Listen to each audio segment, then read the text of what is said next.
जय श्री कृष्ण। पापांकुशा एकादशी व्रत कथा। युधिष्ठिर ने पूछा, मधुसूदन, अब आप कृपा करके ये बताइए कि आश्विन मास के शुक्ल पक्ष में किस नाम की एकादशी होती है और उसका क्या महात्म्य है। भगवान श्री कृष्ण बोले, राजन, आश्विन के शुक्ल पक्ष में जो एकादशी होती है वह पापांकुशा के नाम से विख्यात है। वह सब पापों को हरने वाली, स्वर्ग और मोक्ष प्रदान करने वाली, शरीर को निरोग बनाने वाली तथा सुंदर स्त्री, धन तथा मित्र देने वाली है।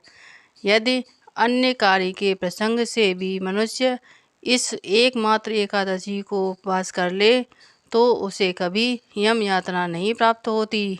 राजन, एकादशी के दिन उपवास और रात्रि में जागरण करने वाले मनुष्य अनायास ही दिव्य रूपधारी, चतुर्भुज, गरुड़ की ध्वजा से युक्त, हार से सुशोभित और पीताम्बरधारी होकर भगवान विष्णु के धाम को जाते हैं। राजेंद्र, ऐसे पुरुष मातृपक्ष की 10, पितृपक्ष की 10 तथा पत्नी के पक्ष की भी 10 पीढ़ियों का उद्धार कर देते हैं।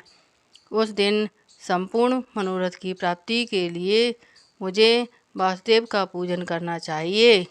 जितेंद्रिय मुनि चिरकाल तक कठोर तपस्या करके जिस फल को प्राप्त करता है वह फल उस दिन भगवान गरुड़ध्वज को प्रणाम करने से ही मिल जाता है।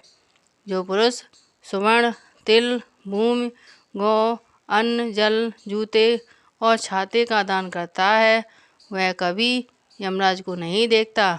नृपश्रेष्ठ, दरिद्र पुरुष को भी चाहिए कि वह स्नान, जप, ध्यान आदि करने के बाद यथाशक्ति होम, यज्ञ तथा दान वगैरह करके अपने प्रत्येक दिन को सफल बनाएं।